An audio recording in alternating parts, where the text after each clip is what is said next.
Hello and welcome to another You Should Have Played It. We're going to be talking about SimCity4 today, and the reason why I'm bringing up this game now is because I was playing a game called Surviving Mars, which is a city builder game. And I kept on referring to SimCity4 as being, one of the best, frankly in my opinion, the best city building game out there, simulation game. But it's very old now. It still looks really beautiful, but it is a very old game, and so I thought I would do a quick You Should Have Played It about SimCity4 and explain why this game is so good and why you should get it. So originally I didn't really like SimCity4 as a kid because it is really difficult. It's definitely an adult's city builder game, and SimCity 2000 was much easier to play. So I certainly don't recommend this game for, I think I was like 10 at the time, 9, 10 years old. I don't recommend this game for a young kid, even an incredibly nerdy one, but for an adult, this is the best city builder game. So I checked the Metacritic and just made sure that it wasn't me just being nostalgic, and it has a ridiculously high score of 83, which is pretty amazing for a 20-year-old game. Now, some of the reviews are from the at the time reviews, but at the time, any game that wasn't like a first-person shooter or a strategy game never got a good score anyway, because that was the dark era we lived in. So yeah, SimCity4 presents you with a map. You can see here this massive map. I've been developing this over the course of the last 15 years or so with a friend of mine, and the amount of work that has gone into this you would not believe. And it is not easy to get 2.6 billion people in SimCity4. You could probably spend a lifetime playing this game, and I guess I've already spent a quarter of a lifetime playing this one. So anyway, just to show you, I'm going to pick a square. We're going to start a new game. Now the first thing you can do is you can terraform the map, which you can't do in Surviving Mars, but that's kind of the point, I suppose, in Surviving Mars. But my main issue with Surviving Mars in this regard is that there's either areas where you can build or there's areas where you can't build. There's no middle ground at all. You can either interact with the terrain by building on it, or you can not interact with the terrain at all. In SimCity4 you see here like glorious 3D elevated terrain, and you can build all over it depending on its elevation. You can smooth it out and all that kind of thing, build tunnels through it. I know you can build tunnels in Mars, but they're very primitive. They're like teleporters. In this game, you actually build a tunnel through the land. You've got the actual physical land and you build through it. So if you have like a mountain here and you build a tunnel through it, that tunnel physically exists through the land, and you can't build a tunnel, say, in the other direction unless its elevation is different, because it will collide into the tunnel that's already there. So, you can see already that this game was incredibly detailed and well thought out.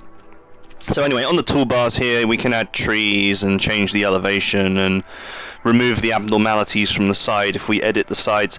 I'm not going to do that. The whole point of the game is to just adapt to what you're given, which is why my terrain is kind of interesting and has lots of water and all that kind of thing. So we just press the new city button, and we will call this You Should Have Played It. Yeah. All the difficulty changes is how much money you get. For the purposes of demonstration, I'm just going to go easy. Okay, so here is the game's most deceptively simple game that is really complicated. So before we begin, I'm just going to start by saying that SimCity4, get the deluxe one if you buy it. And you should buy it because it is the best city builder game out there. So if you love city builder games, you are going to love this game. You will love it. I guarantee you. But if you are going to get this game, get the deluxe edition and install something called the Network Edition mod, which is a massive community built mod that adds a load of transportation. The basic game is fine as it is, but the end game has this problem where the roads and railway lines just get completely overcapacitated, and you really struggle in the late game to manage it, even if you know, a skyscraper has got a subway, a train station, and you know, a highway outside. There isn't enough capacity in those 3 buildings to actually handle all the people living in the skyscrapers. So you can't build a truly built-up city without massive problems in the original game, and they're like the kind of problems that basically ruin the game. So what the Network Edition mod does is it adds very well balanced, very carefully thought out, larger transportation networks. So and they wanted to put these in the game originally, but they didn't have time. So in the game originally there were files for a medium-sized train station and a large train station, but the original game only came out with a small train station, which is this passenger one here, and a freight train station. And what the mod does is you build this little tile somewhere in the corner out of the way, and its presence triggers the mod to kick in at the start of the next month. And then it just seamlessly expands all your transportation options, so you have much more train stations and things to play with, subway stations, etc. So you see here at the moment I've only got the basic train station, and now I've built the mod tile. You see I can build the small rural one, which is actually an option for smaller cities or farmland type cities, villages that you may make that cost a bit less money. And then you have larger high capacity train stations, the kind of which you would build in some sort of major city area, and the pricing on them is all balanced. And then you have like a selection of subways and all kinds of other things. Anyway, all I'm saying is, if you get the game, buy the Deluxe Edition and install the Network Editions mod before you start playing it, and that is all you need to do. I will provide the link to install the Network Edition mod, and that's all you need to play this game. So, anyway, getting started is deceptively simple. You just build a road somewhere. So let's just build a road like this. See, that's like a weird diagonal. We'll zoom in a little bit so we can see. Okay, so the road's getting built, and then you just need to add, so I'm just going to add some basic power that no one cares about. So we will go with the oil plant, because why not? Like that. And then we will build some power lines. And people don't like living next to power lines. This is just like real life. They don't appreciate living next to power lines. So a basic setup that I would recommend is 1, 2, 3, 4, 1, 2, 3, 4, say like this. 8 across, that will do. 1, 2, 3, 4, 1, 2, 3, 4, 8 across, that'll do. 1, 2, 3, 4, 1, 2, 3, 4. I can't even remember if this is the right size. So what I would do is I would put medium industrial down next to the power lines, like this. And then I would put medium commercial next to that, and you can see here, look, these little sections will show you where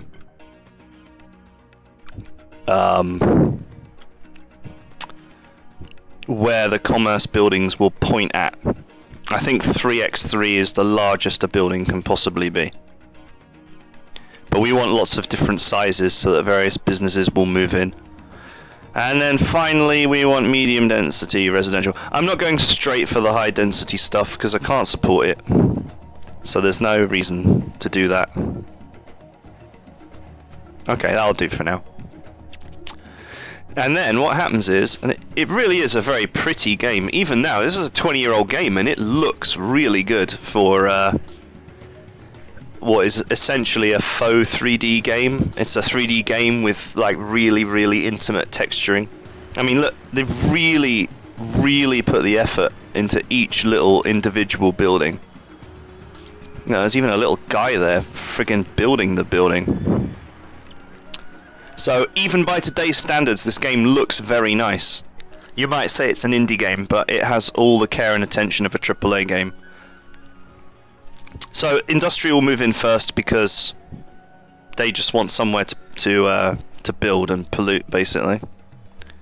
And once there's industry, of course, there will be jobs, and so the residents will start moving in, and then from that point on you will get commerce moving in to supply services to the residents. Seems simple enough, and that is where this game really gets you, in that it seems simple, but it gets very complicated very quickly, and managing your budget is very difficult. So at the moment, if I go to the budget tab, you can like see so much stuff.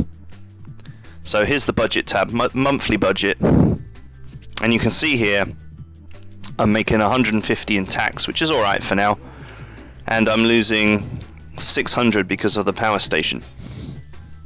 Now what I can do is, and this is another great thing about this game, probably the only game where you use the help tool. You get two help tools. One is the basic help tool that lets you change things, and the other one is the route to tool, which I will show you as well. So at the moment this power plant is producing 7 megawatts, and basically I'm hardly using it. So what I want to do is I want to reduce it to say 300 for now, and this will reduce the capacity. So my actual capacity is now 2000 roughly megawatts, no, 1700, but that's plenty because I'm only using 200 right now, and I'm saving that money. So you can really you need to micromanage your budget, and you really need to do that. Like, this game is very difficult, and if you are wasting money, you will very quickly find yourself in deep shit from which you can't recover. And then the other tool that you get is this route to tool, and what this does is basically it shows you with arrows where this, so who works at this building and where they came from to get to it. So you see these people work here, and they use these roads to get here. You can see the amount of traffic on the streets and all this kind of stuff. You have to manage all this. This is where this game and Surviving Mars are really different, and where Surviving Mars has a massive problem. Apart from the fact that Surviving Mars' interface is crap. I mean, this is a 20-year-old game, guys, and it has an amazing interface that's just really intuitive. It's got lots of detail, you know, graphs, data views. I can see the fire hazards, how much crime is around, land value, you know, you name it. Oh, I just got the option to build the mayor's house. Oh, when was the last time you saved? Right, I'm going to talk about this. What this mod does is it adds a warning to save your game after 10 minutes, 20 minutes, whatever. Because the one issue with SimCity4, which is why it is not absolutely perfect, is that it has a crash issue, and they never managed to fix it.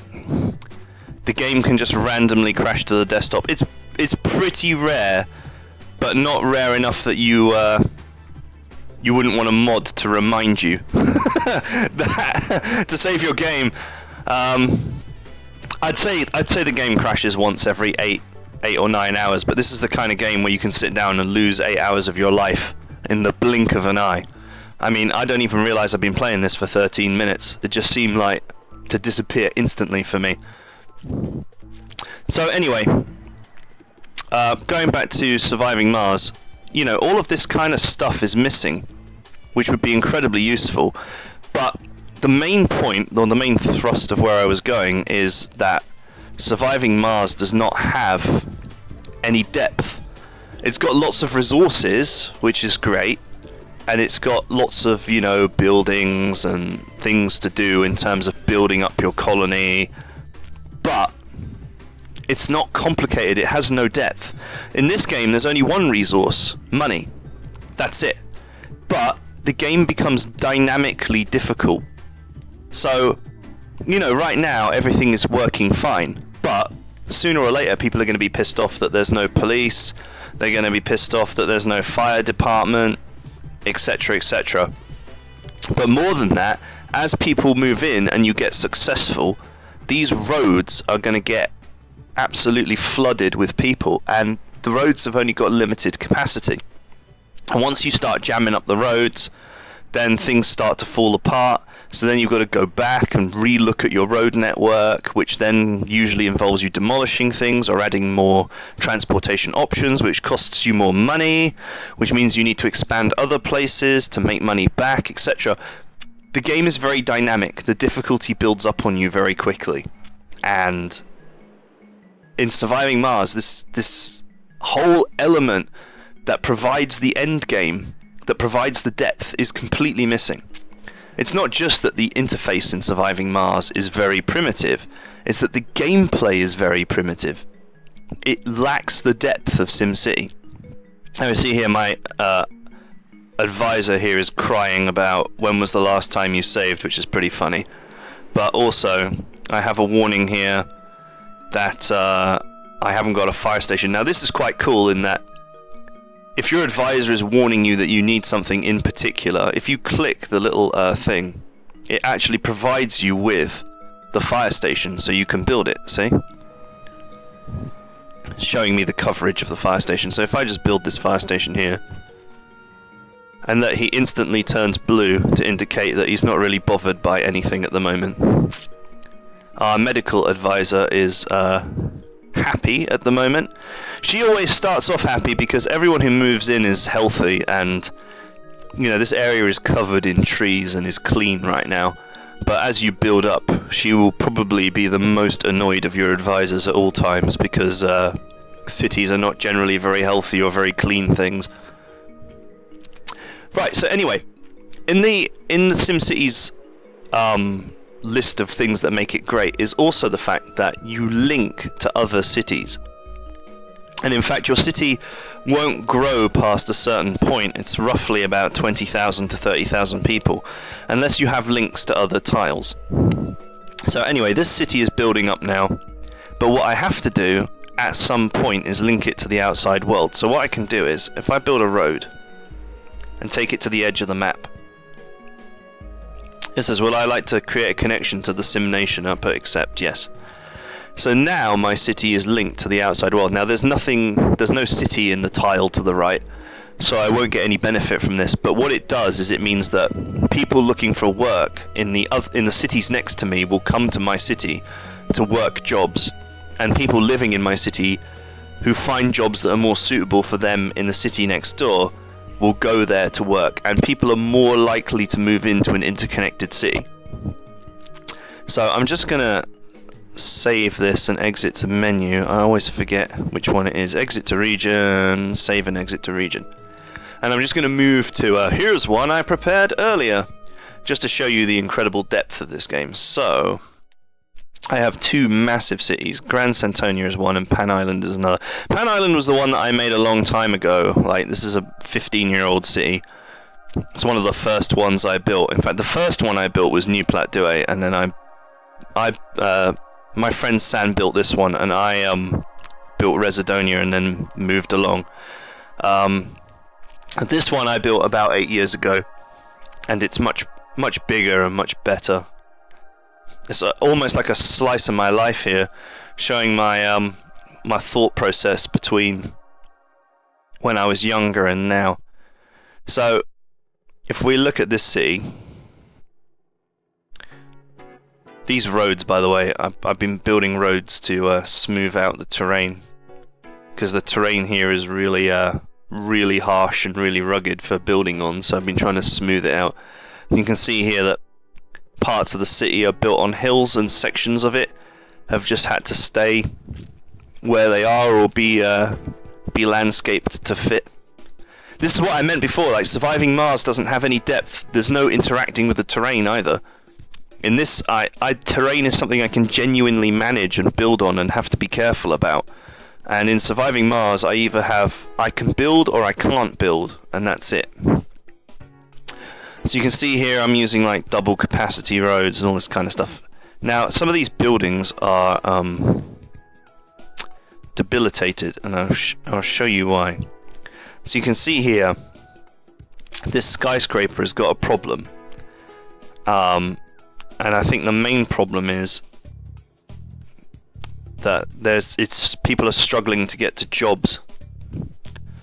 We'll use the other tool and find out.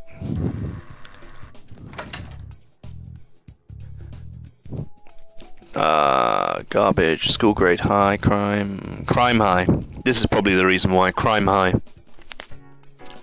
So everything about this building is good, but the crime level is high, so it's dropped from being a rich building to a moderate wealth building because of that, because of the high crime level.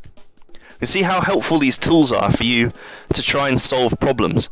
So buildings that have problems will appear to be distressed, and then you can go and investigate why they're distressed. But then you have to realize that, you know, I can't just build a police station like right here or whatever, because, you know, there's stuff everywhere.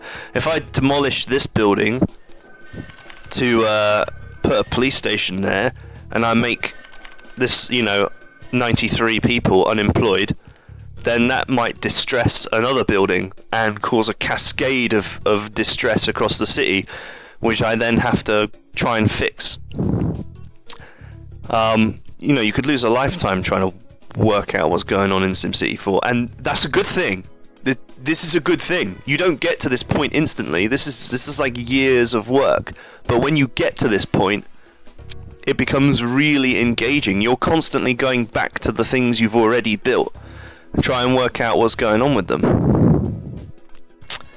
So anyway, we'll just go back to analysing this building, just to carry on showing you the true depth of this amazing game. Oh, these are one-way roads, by the way, just noticing the arrows on these. This is a traffic management solution that you can use. So, crime was high, so now I need to... There are lots of ways to look at it. The easiest way would be to bring up the map wherever I've left it. Data views, crime. Okay, so here's this. This is the high crime zone, and these green buildings are police stations. There we go, deluxe police station. So you can see that the building is well within the reaches of 2 police stations, in fact. But there's just too many people. And so herein lies the issue. Because you have so many people in such a built-up area, do you build more police stations to try and take the stress off of the existing ones? And there is another issue in that if you have too many police stations, you might have an oppressive level of police coverage, which is not good either. So here, crime is low, but if I were to add like another police station here and another one here or whatever, apart from the exorbitant cost of it, I might see the status crime oppressive, which basically means that there's just so much police around that, you know, people are stressed out by being monitored all the time, basically. You know, I mean, everyone's guilty of little crimes, littering or spitting or I don't know, you name it, you've probably broken some law somewhere. The question is being caught, right? And that's the thing about SimCity4, it's just such beautiful detail, such thought and attention given to every aspect of the game that I can click on any individual building like this factory and see how people are getting to it. So this, you know, the workers are travelling from this building via road, and they have more workers from this building going via road. And then there is a subsection of people from this building, from this commercial building, is providing services as well. And they are using the subway, so they're getting on this subway here and using the subway to come out on this subway to then reach this building. So some of the traffic is on the road and some of the traffic is going via the subway. And I can see the exact numbers of individuals using the various thing and its capacity. So if I use this tool to look at the subway station, I can see the capacity used at the moment is 6%, and there's 1,000 people using it, and the max capacity is 15,000, which is not bad for a city. subway. And this is going back to what I was saying before. These tools are in the game because of the Network Edition mod. In the original game, the high-level transportation was missing. So if you reached a point where you got this big, you really struggled to get your people around your city because even the highest capacity train station didn't have more than 1,500 capacity. The developers spoke about it, they just didn't have the time. There was even a grand train station actually in the game, but they didn't finish it, so the button was disabled basically and later removed. Right, I mean, what else can I say about SimCity 4 other than that you should have played it? Well, the music's very nice. I'm sure you can hear this. They came up with loads of great city building tracks to listen to. I'm going to unpause this game and just put it on play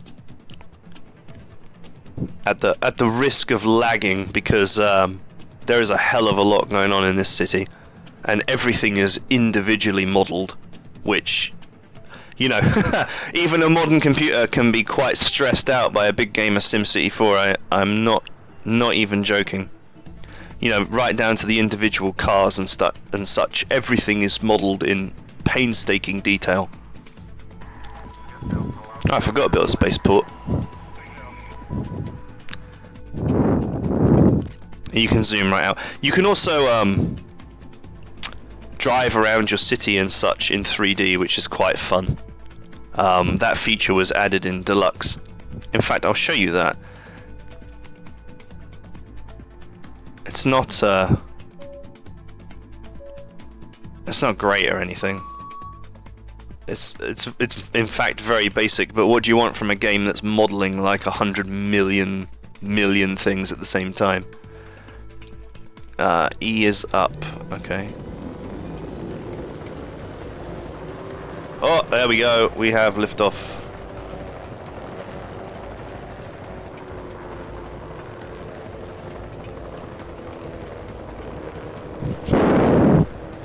So yeah, you can fly a helicopter around your city if that so inspires you. I mean, what else is there to say about this game? I hope that over the course of this video you can appreciate why it is still the best city game ever made, city builder game ever conceived. It is truly a brilliant game in every painstaking detail. Now, what I would say, just to round out this video and finish it off, is I really enjoyed Surviving Mars. I really enjoyed it, but it just lacks depth, and the interface is garbage.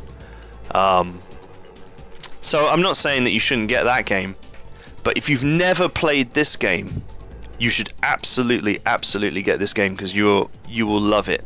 And don't be tempted by any of the new SimCity games, because they're fucking awful. They are so awful. Don't buy them. Please don't buy them. They are bad in a way that, I mean, honestly, it's embarrassing how bad they are. SimCity 2000 is quite fun to play for maybe a younger, you know, if you've got some kids or something and you want to get them into city building. SimCity 2000 is pretty good for that, because it's a much simpler game, but it's also really showing its age. It's certainly nowhere near as pretty as this game. I mean, look at this. It's nighttime now. Look at how pretty these buildings are. This, you know, this is a 20-year-old game and it looks great even now. It's just the level of effort, love and attention that's gone into this game that is the reason why still to this day there isn't a better city builder game, because I don't think anyone else has truly put in the same level of effort to be, you know, to make a great game like this. I mean, if I open up the tools again, you've got everything you could ever want modeled. You know, this is the water network. Like, how many games have got a water network that actually you can see the flow of water through every tile, how much production there is, how much capacity there is, how much it's costing you, etc. And you can even connect your water pipes to the nearby cities and either import water if you have a shortage, or sell excess water to get the money back if you have a surplus. And you can do that with power, goods, like whatever you've got spare. You can sell it off to nearby cities. You can manage a huge budget, go into the tax, go through the tax amounts in every little detail of the tax, every little detail of the city's ordinances, policies. You know, if you want to get into real detail in this game, you absolutely can get into some really, really deep detail and make money out of it, which then lets you build more in your city. You know, I mean, one thing that's missing from Surviving Mars is policies. Why, you know, we're going to Mars. Why isn't there like a one-child policy? Why isn't there a, you know, senior citizens retire to Earth policy? Why isn't there a policy about, you know, water usage or resource usage or whatever that costs me something for something else, like, you know, water reclamation policy, where you keep all your water in plastics or something, costs me polymers, and provides me with water waste reduction or something along those lines. There's none of that in Surviving Mars. There's no depth to the game, which is really, really, really hurting its long-term playability. And you can see here, I'm actually losing a considerable amount of money right now. But I've got 1.2 million in the bank, so you can tell that this, you know, my city was at one point incredibly profitable, and now it's not so profitable, and that's probably because there's various things going on that I haven't dealt with. I know that there's a water shortage up here, and there's probably some other stuff as well. And that's it. Look, see? Got some alerts here that tell me, you know, I've got big time traffic problems on this avenue that's causing issues. That seems to be the only issue right now, actually. But, you know, this... where, you know, what is your inspiration to go back to an area? So this was the first area that I built. What is your inspiration to go back there and change things? Well, in this game, it's that the, you know, as the buildings change and people move in and people move out and someone builds a new skyscraper somewhere, this junction is now overburdened. And I'll have to now look at this junction and decide what I'm going to do about it, if anything. I've got 5,500 people using the subway, so that's a start. But there's probably more that can be done. But once again, this is something that you have to think about based on, you know, how much space you've got, and do I want to demolish someone's building, and blah blah blah. And so, yeah, I know this is a pretty long conclusion for this video, but honestly, I could talk about the how good SimCity4 is all day long. You just need to get it, and you just need to play it. Get our Network Edition mod installed and play this game, because it is amazing. And I just wanted to go back to Surviving Mars, and if the devs see this video, which I highly doubt, but if they ever do, you need to add depth to your game. I mean, it's not just a matter of fixing your garbage interface, it's also a matter of what drives someone to revisit a dome and change anything about it. You know, I mean, at the moment you can't even link domes together, there's no transportation systems or anything. Where's the depth of gameplay that keeps you playing it beyond just farm resources and stockpile them, and then farm more resources and stockpile more of those? I mean, overpopulation is not like depth of gameplay. You just have to keep expanding, and at some point you can't expand anymore, and then you have a massive overpopulation problem, and there's not much you can do about it apart from making the domes so uncomfortable that no one wants to have kids in them, which is not really a great solution. So I hope the developers of Surviving Mars can have a think about it. But certainly it is a good game, it's good fun, it looks very nice, but SimCity4 is miles better.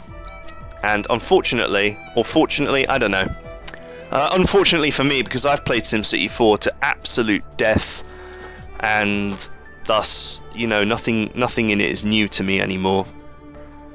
but SimCity 4 is still the best city builder, and no other game is anywhere near it.